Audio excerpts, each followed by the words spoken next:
S'il y a une région qui rappelle la Renaissance, les 12 collines des Apennins, les vignobles du Chianti, les coupoles de Florence, la tour inclinée de Pise et les mots savants de Machiavel, c'est bien la Toscane. La voiture balai arrive au point de rendez-vous, au-dessus de Monaco.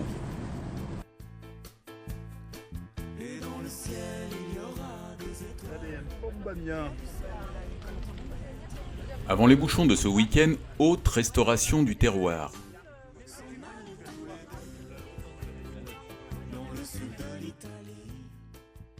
Le deuxième groupe a pris le chemin d'Hannibal, avec la météo de la retraite de Russie. Arrivé en soirée à Piacenza, ville de regroupement comme pour le Monte-Carlo.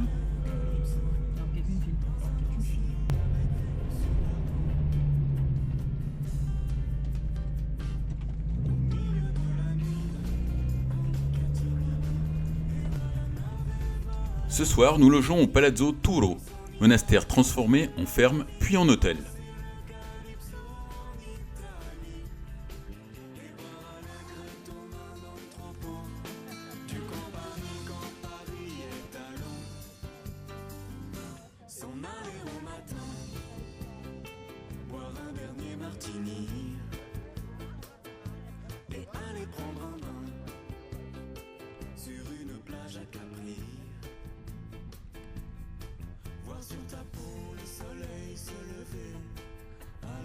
Les femmes marchent tandis que les hommes, fourbus par leur journée de labeur, prennent leur auto pour faire les 500 mètres pour se rendre au restaurant La Faggiola. Pas très écolo les mecs. Et une très belle découverte avec un petit tour dans la cave du restaurant, la caverne d'Ali Baba.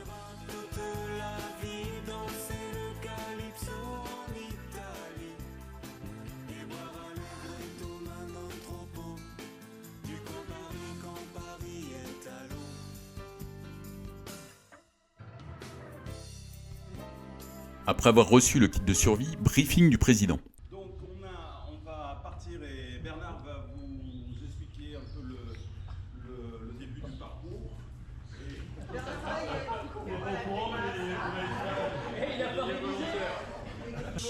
Je ne ferai finalement ce qu'on vous nomme qu'en pensez avec vous. Je compte sur vous pour m'envoyer vos plus belles photos et reportages.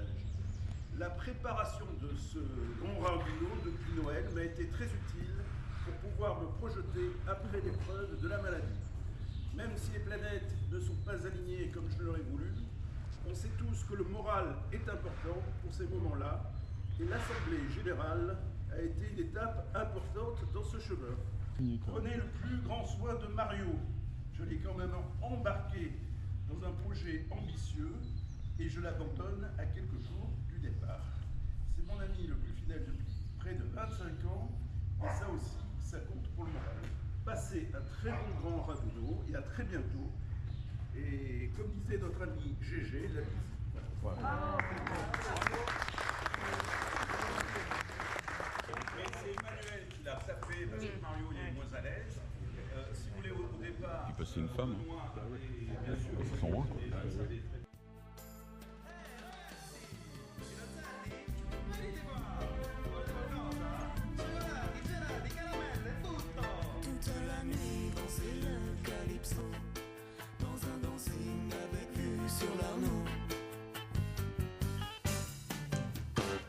Au milieu de la nuit, en catimini, et va la nave, et va la douce vie.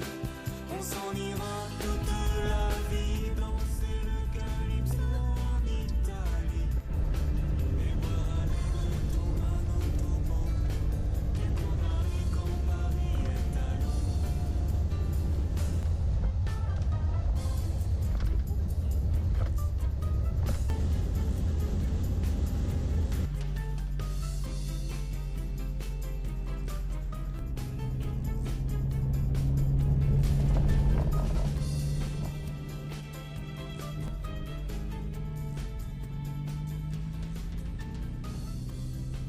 La très belle route pour accéder à l'Aceitaia d'Odi, dont Pierre est fanat.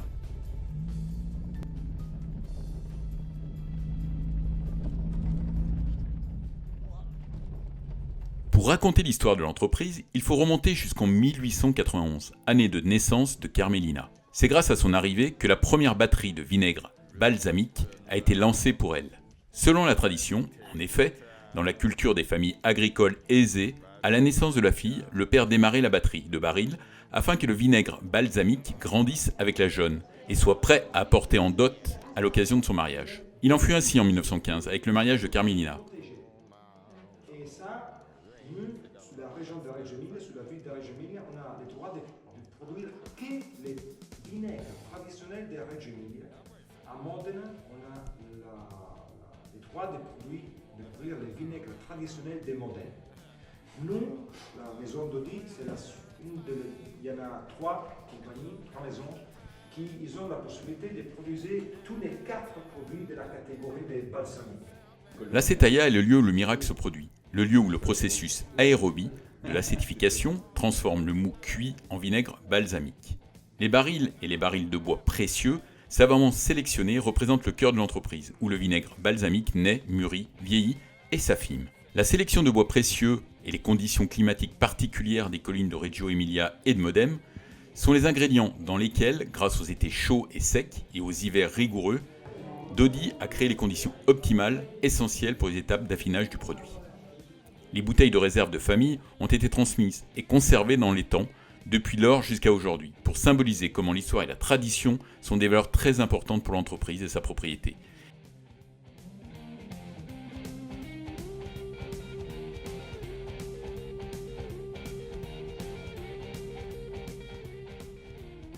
Et comme toujours, une Maserati qui nous bouchonne.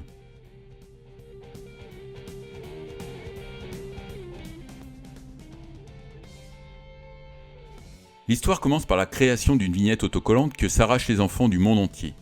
En 1961, 2 marchands de journaux de Modène, Giuseppe et Benito Panini, inventent ces vignettes de footballeurs très populaires en Italie à coller et à collectionner dans un album. Après un démarrage en trombe, les 2 autres frères Panini rejoignent l'entreprise, dont Umberto. En 1988, les Panini revendent la société et deviennent multimillionnaires. Umberto a déjà investi pour acheter des terres agricoles dans les environs de Modène et produit du parmesan dans une ferme biologique. Umberto est né à Pozza di Maranello. Après sa formation professionnelle, il a trouvé un emploi de forgeron, de soudeur et de mécanicien dans divers ateliers de Modène, dont les Stanghellini et Maserati Moto. En 1957, il a 27 ans et il part pour le Venezuela à la recherche de sa fortune. En 1964, il retourne en Italie pour travailler aux côtés de ses frères et sœurs dans la maison d'édition familiale Panini. Maserati a été fondé à Bologne en 1914 par Alfieri Maserati en tant qu'atelier de réparation automobile. Je veux rien dire, mais pour Benoît, c'est un signe d'avoir débuté par la réparation. Puis, en 1926, les frères Maserati ont repris Diato, une petite entreprise de fabrication de voitures de course de Turin. La même année, ils construisent leur première voiture, la Tipo 26. En 1965, la famille Orsi, propriétaire de l'entreprise, décide d'ouvrir la collection de voitures au public selon les critères d'une collection de type musée, aménageant un espace exclusif au sein de l'usine Viale del Sito del Modène. En mai 1993, Fiat a racheté Maserati au groupe De Tomaso par le biais de l'acquisition de 100% des actions Maserati SPA, tandis que la collection, tout en restant exposée dans les locaux de la société, est restée en possession de la société existante et originale officine Alfieri. 19 voitures ont été envoyées en Angleterre pour y être vendues aux enchères à Londres. La nouvelle de la vente des voitures qui devait avoir lieu le 2 décembre 1996 et qui aurait fait perdre à la ville de Modène un patrimoine fondamental pour la ville, a alarmé tous les passionnés. La famille Panini et Umberto Panini se sont immédiatement saisis du problème pour éviter la perte des voitures historiques Maserati. Et peu avant la date fatidique, la maison de vente aux enchères Brooks a annoncé que la collection Maserati avait été retirée des enchères et devait retourner dans la ville d'origine, hébergée dans les locaux appartenant à la famille Panini.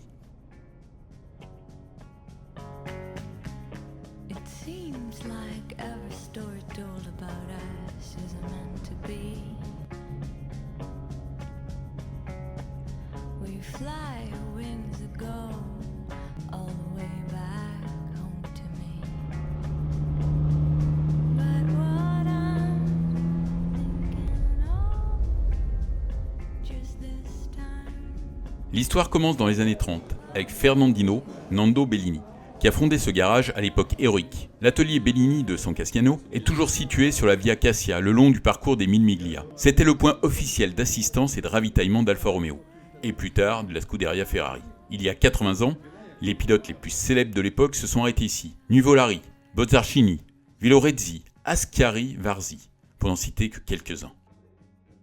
Bon, là, c'est une question spéciale pour Benoît. Toi qui as l'habitude, on aimerait bien voler la plaque. Est-ce que tu pourras nous aider à faire passer ça facilement? Parce que je sais que tu as un peu d'expérience dans ce domaine.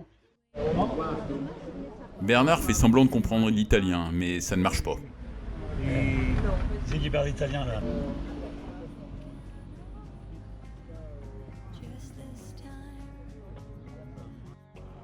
En fait, il fait faire un check-up gratuitement à sa très belle Fiat 2300.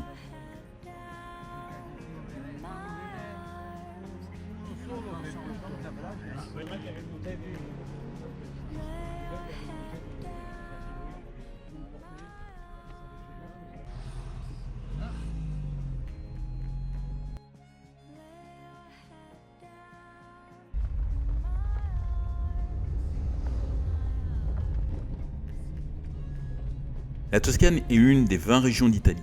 Elle est située au centre-ouest du pays et sa capitale est Florence. En 2020, elle compte 3 600 000 habitants. Berceau de la Renaissance et de l'humanisme, son histoire politique et culturelle exceptionnellement riche lui a permis de donner sa langue à l'Italie, ainsi que des auteurs tels que Dante, Boccace et Pétrarque, des figures politiques telles que Comme l'Ancien, Laurent le Magnifique, Machiavel et Catherine de Médicis, des artistes tels que Fra Angelico, Botticelli, Léonard de Vinci et Michel-Ange.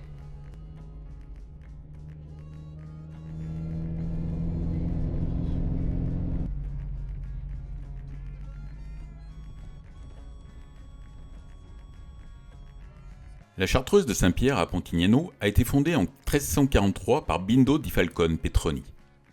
Après que son projet eut été approuvé par l'évêque de Sienne, il confia la construction du monastère à un chartreux d'Aquitaine, frère Amerigo, député du chapitre de Grenoble, avec l'engagement que le monastère puisse accueillir 12 moines et 3 convers. En 1353, Petroni fit un testament et laissa tous ses biens aux chartreux de Pontignano. En 1385, il fut doté d'une tour de muraille. Le monastère a subi de nombreux dommages pendant la guerre de Sienne, entre 1554 et 1555, quand il a été pillé et à moitié détruit. Les travaux furent achevés en 1607. En 1784, la chartreuse dut être abandonnée à la suite des lois léopoldiennes. Les ermites camaduldes de Montecelcio tentèrent de la sauver, mais en 1810, ils furent de nouveau supprimés par Napoléon. Après plusieurs transferts de propriété, en 1959, grâce à la passion et à l'engagement du Siennois Mario Bracci, juge constitutionnel et recteur de l'Université de Sienne, la structure a été aujourd'hui... Ah oui, on l'envoie à Benoît, ça.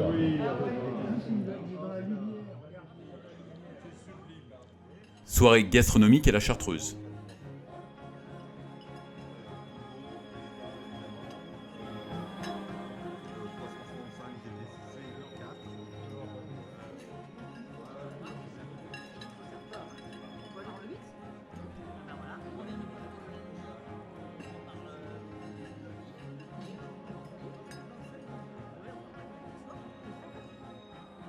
Le chanoine Gégé,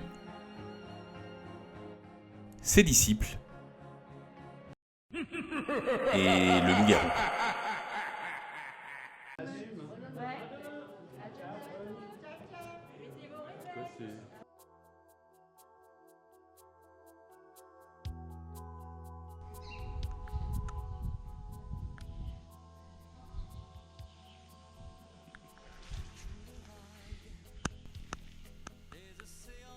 Le calme du matin, avec une visite de la cellule monacale partagée avec sœur Agnès et frère Patrice. Parmi la multitude de logements offerts se distinguent les anciennes cellules des frères, à partir desquelles de grands appartements ont été obtenus.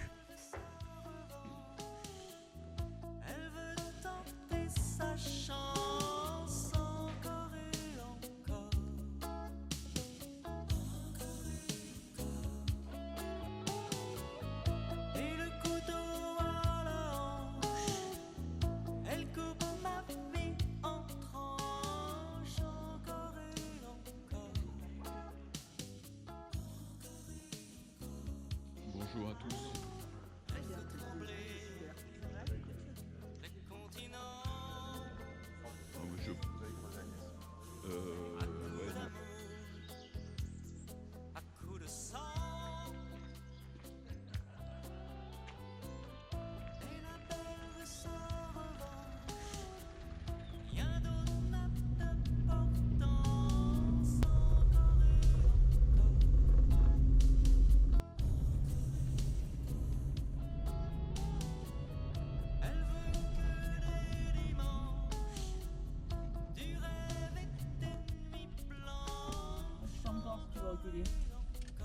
Non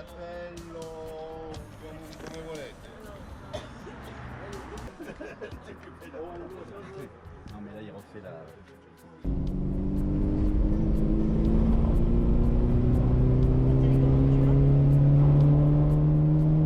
Dans le Val d'Imersé, entre les villages médiévaux de Chiusino et Montecasciano, se dressent les ruines majestueuses de l'abbaye de San Galgano. Ce site comprend 2 points d'attraction, l'abbaye, avec une immense église, aujourd'hui sans toit, et l'ermitage de Montesiepi. San Galgano était un jeune noble, qui s'est converti au XIIe siècle et a renoncé à sa richesse et à sa vie dissolue.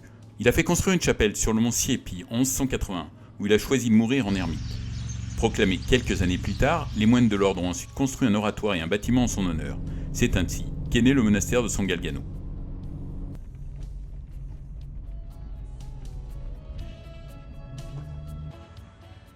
Perché sur une colline élevée et isolée, à 380 mètres au-dessus du niveau de la mer, le centre historique de Massa Marittima s'élève entouré par une enceinte urbaine bien préservée.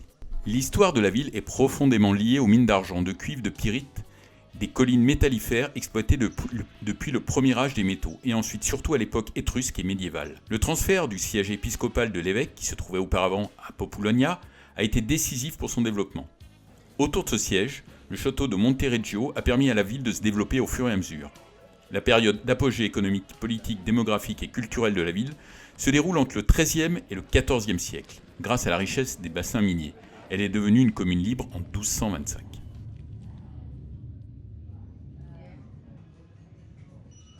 Dans ce cadre, comment ne pas résister à une glace ?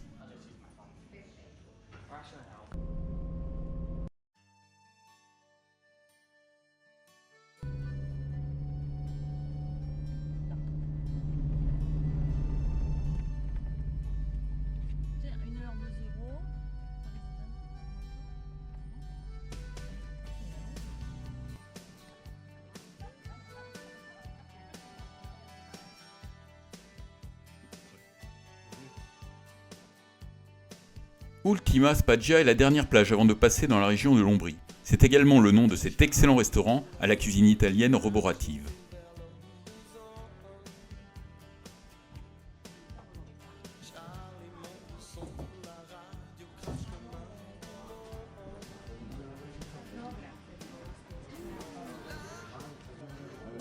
Un gars qui appelle le sorcier. Il ne peut pas parler.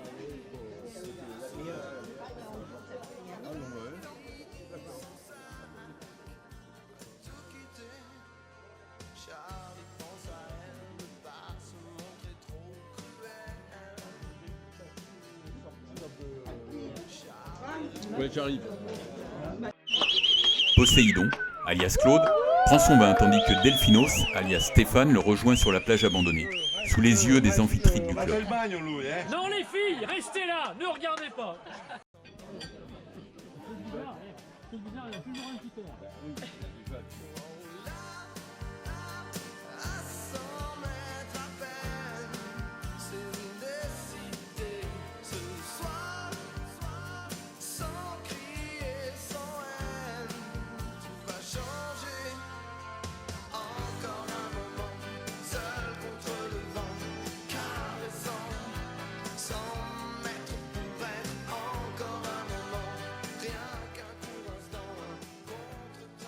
Dans le jardin du tarot, vous trouverez des sculptures encyclopéennes de 12 à 15 mètres de haut, dédiées au symbole du tarot. Un monde entre rêve et réalité, dans lequel sont représentés les 22 arcanes principaux du tarot. En 1955, je suis allé à Barcelone et j'ai vu pour la première fois le merveilleux parc Güell de Gaudi. J'y ai rencontré à la fois mon maître et mon destin. Mon corps tout entier tremblait, je savais qu'un jour je construirais, moi aussi, mon propre jardin de la joie. Un petit coin de paradis, un lieu de rencontre entre l'homme et la nature. 24 ans plus tard, j'allais me lancer dans la plus grande aventure de ma vie, le jardin des tarots. Peut-être la sculpture la plus intéressante, l'impératrice, qui est une sculpture de 15 mètres de hauteur, avec à l'intérieur un appartement entièrement aménagé et recouvert de mosaïques de miroirs. C'est ici qu'a vécu et travaillé Niki de Saint-Phal durant la réalisation du jardin. Alors que nos aïeuls gardaient le chien à l'ombre d'un olivier, un serpent est tombé du haut d'un arbre. Assez surprenant.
Le Domo, l'origine de cette cathédrale est incertaine. Selon la tradition, une première église dédiée à Saint Boniface aurait été construite sur le sommet de la colline où se trouvait l'agglomération romaine de Castelvecchio.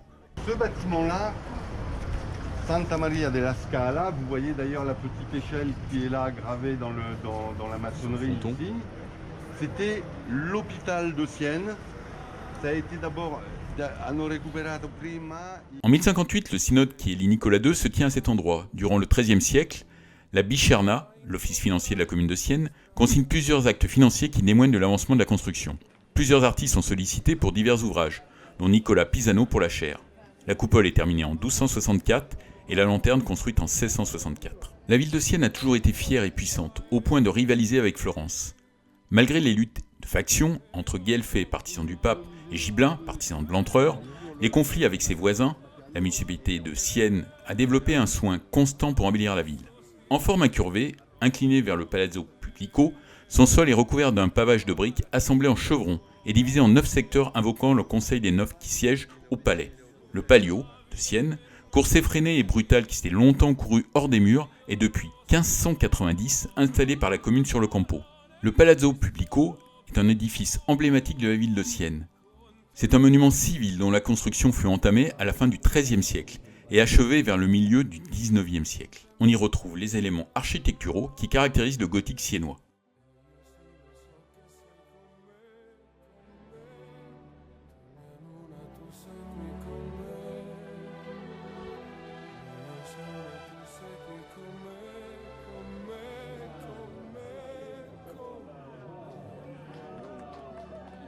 À l'une des extrémités du palais se trouve l'impressionnante Torre del Mangia, du surnom de son premier sonneur, dont la hauteur atteint 102 mètres et dont la construction dura 10 ans.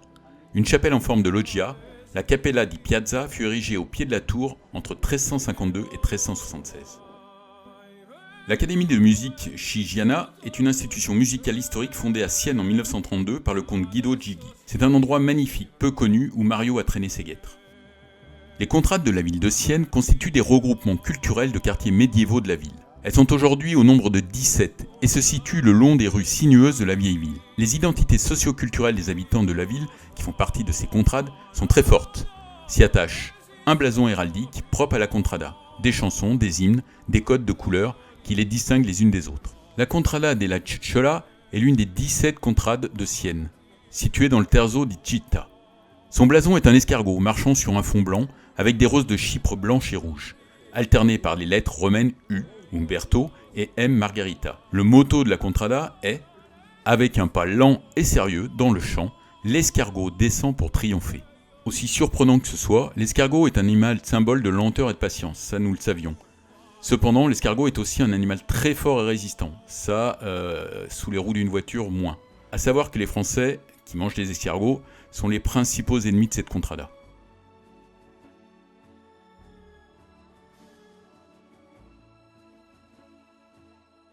Frère Gégé en pleine méditation dans la chapelle. Et c'est pour ce motif que... Le symbole de l'escargot est très significatif pour la contrada della Cicciola. La contrada veut être un exemple de lenteur et de patience, mais aussi de force et de résistance. Elle veut être une contrada protectrice, prenant soin de ses contradoriles.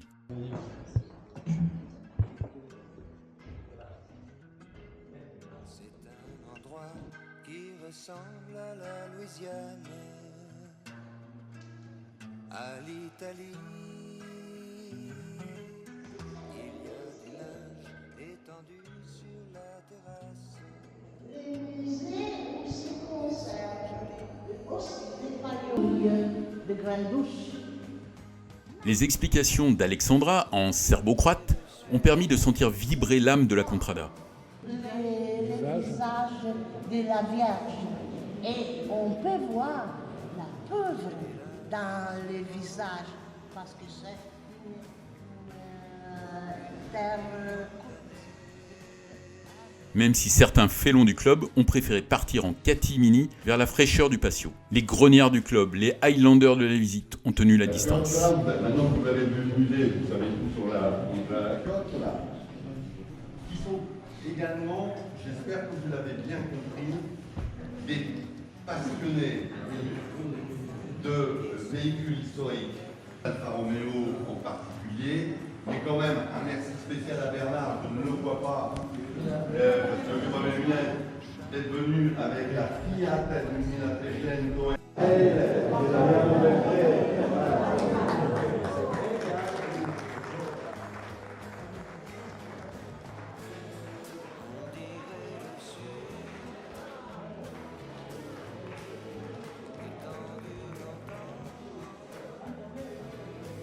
Le repas dans la contrada est une marque d'amitié forte, car n'importe qui n'a pas ce privilège. Une image biblique, digne de la scène.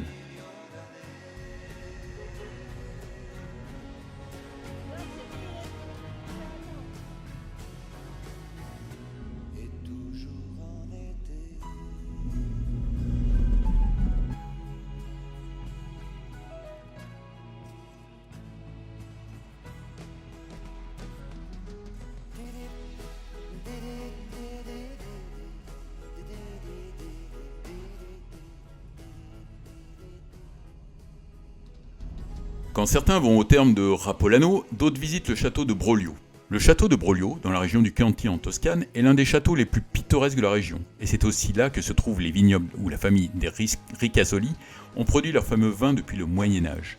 La construction a des origines lombardes, mais il ne reste rien de sa structure originale à présent. En raison de sa location stratégique, il servait d'avant-poste militaire pour Florence, avec qui il était affilié, malgré sa proximité avec Sienne. En conséquence, le château fut une cible au cours des années, et il fut assiégé et détruit plusieurs fois. Et à chaque fois, le château fut reconstruit dans le style contemporain de l'époque, et non pas si millénaire à ce qu'il ressemblait auparavant. Le château passa de main en main pour finir dans les mains de la famille des Ricasoli, grâce à un échange de terres en 1141. Ils en sont encore propriétaires aujourd'hui. Et d'ailleurs, le baron Ricasoli actuel vit encore dans le château avec sa famille. L'entrée des jardins est gratuite, et la visite des jardins et du musée coûte 8 €. Notez bien que le billet vous permettra aussi de faire une dégustation gratuite du vin pour lequel le château est plus connu et qui est produit sur place.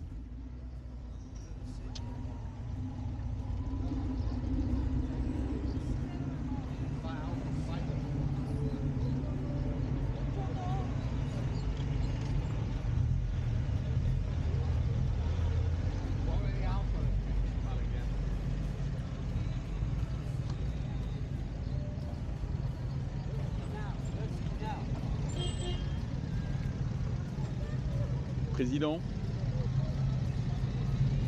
Merci président. Longue vie au président. Merci. Trop beau.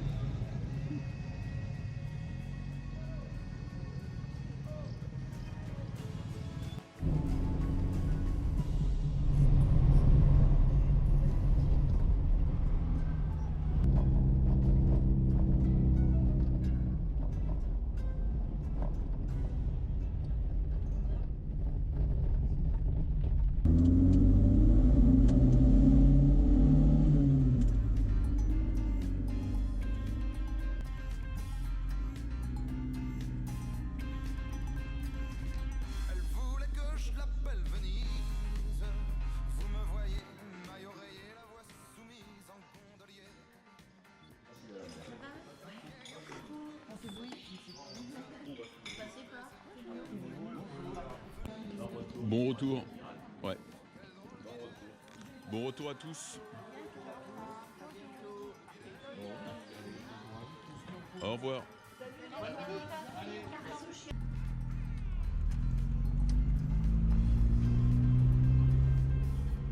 Si ce SUV ne m'avait pas coupé dans mon élan, je collais à l'Aston Martin DB12, à qui j'avais déjà fait des appels de phare.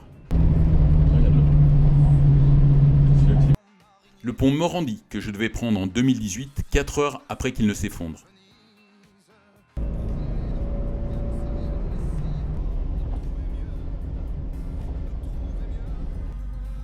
Un dernier bouchon pour la route à Vintimille.